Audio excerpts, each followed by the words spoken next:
안녕하세요. 시민의 명리 공부방에 오신 것을 환영합니다. 일주론 15번째 시간, 무인일주를 공부하는 시간입니다. 내가 좋아하는 것에 좋은 운이 숨어 있다고 합니다. 운이 나쁘고 복이 없다고 생각하는 사람에게도 좋아하고 관심 있는 일은 하나쯤은 있습니다.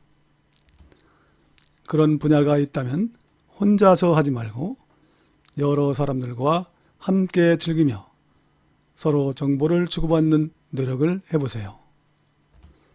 그러면 나보다 잘하는 사람을 만날 수 있고 나 또한 잘하고 싶어져서 더 노력하게 되고 세상을 더 넓게 보게 되면 좋아하는 것을 통해서 마음이 통하는 사람과도 만나게 될 것입니다. 내가 좋아하는 것을 통해서 좋은 사람을 만나고 세상을 보는 시야가 넓어지면 좋은 운이 열리는 것입니다. 내가 좋아하는 것이 무엇인지, 내가 어떤 잠재성을 가지고 있는지가 모호하다면 자신의 잠재적 특성을 진단하는 사주 명리를 통해서 답을 찾아가실 수 있을 것입니다. 그러면 나를 알아가는 마음으로 무인일주를 공부해 보도록 하겠습니다. 무인일주를 구성하는 천간의 무토는 오행으로 양토이고 물상으로는 높은 산, 언덕, 장벽 등으로 표현할 수 있습니다.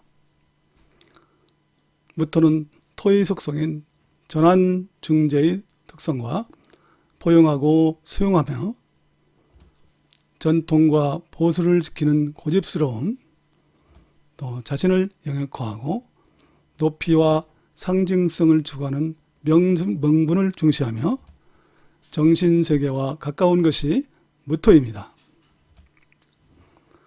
지지인목은 오행으로 양목이고 인목은 직선적이고 본능적인 활동이며 시작의 기원이고 순수하고 미래지향적이며 교육과 리더십, 권력의 의미도 가집니다.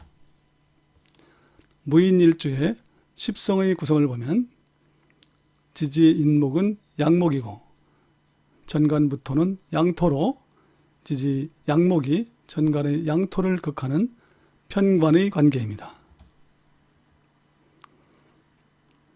인목의 12운성과 신살은 인목은 무토의 장생이며 화의 생지이고 지살에 속합니다. 지장간에는 무토와 병화와 간목을 가지고 있어서 간목을 병화로 펼치는 것이 목적인 것입니다. 그러면 무인일주의 조합적 특성을 살펴보도록 하겠습니다. 한난조습의 구성입니다. 무인일주는 조한인목과 조한무토의 조합으로 인목의 작용이 빠르고 강하게 이루어집니다. 이것은 수와 화로, 속도의 조절이 필요합니다. 에너지 작용은 조목이 조토를 극하는 목극토의 관계로 무토에 대한 인목의 작용을 조절하는 금수와 화의 전환작용이 필요한 것입니다. 십성의 구성으로 풀어보면 편관 인목이 빠르고 본능적인 에너지가 조한 무토에게 직접적으로 작용하는 살의 기운을 화로 전환하여 상생의 구조로 변하는 것이 필요합니다. 무인일주는 조하고 스케일이 큰 조합으로 에너지를 전환하는 조화로운 구성을 갖춤으로써 큰 성취를 기대할 수 있는 일주입니다. 그러면 무인일주에게 필요한 오행의 구성을 살펴보겠습니다. 무인일주는 조한 에너지 조합으로 에너지의 빠른 흐름을 조절하는 것이 필요합니다. 그래서 지지는 목생화, 화생토로 순환시키는 것이 필요하고, 천간도 역시 토생금, 금생수로 흐름을 유도하는 것이 중요하여 화와 금과 수가 무인일주에게 필요한 오행이라고 하겠습니다. 그래서 천간으로는 무토의 작용을 상생으로 조절하는 경금과 임수, 지지는 인목의 작용을 상생으로 조절하는 오화가 필요한 요소인데요. 이렇게 무인일주에게 좋은 조합을 다시 한번 정리해보면, 천간의 경금은 식상이고 임수는 재성이며 지지, 오화는 인성이 됩니다. 이러한 조합이 원국을 구성하거나 운에서 들어올 때 무인일주는 조화로운 구성을 갖추게 되는 것입니다. 이것은 천간을 보면 무토와 경금,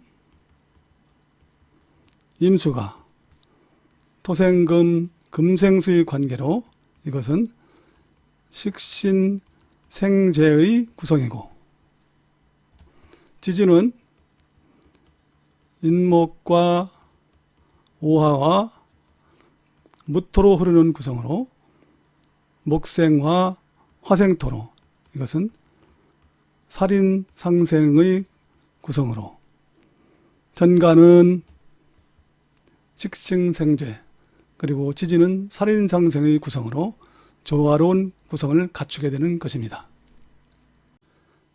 일주론 15번째 시간, 무인일주를 공부하였습니다. 자신의 숨겨진 잠재성을 표출하여서 자신의 특성을 알고 좋아하는 것을 찾는다면 그것을 통해서 세상을 보는 시야를 넓히고 좋은 사람들과 교류하면서 좋은 운을 열어갈 수 있을 것입니다. 부족함을 채우기 위해서는 행동이 필요합니다. 내가 좋아하는 것을 찾고 손을 뻗어서 좋아하는 사람들과 교류한다면 반드시 좋은 운이 열리게 될 것입니다. 오늘도 끝까지 시청해 주셔서 고맙습니다. 다음 시간은 기묘일주의 이야기를 펼쳐보도록 하겠습니다.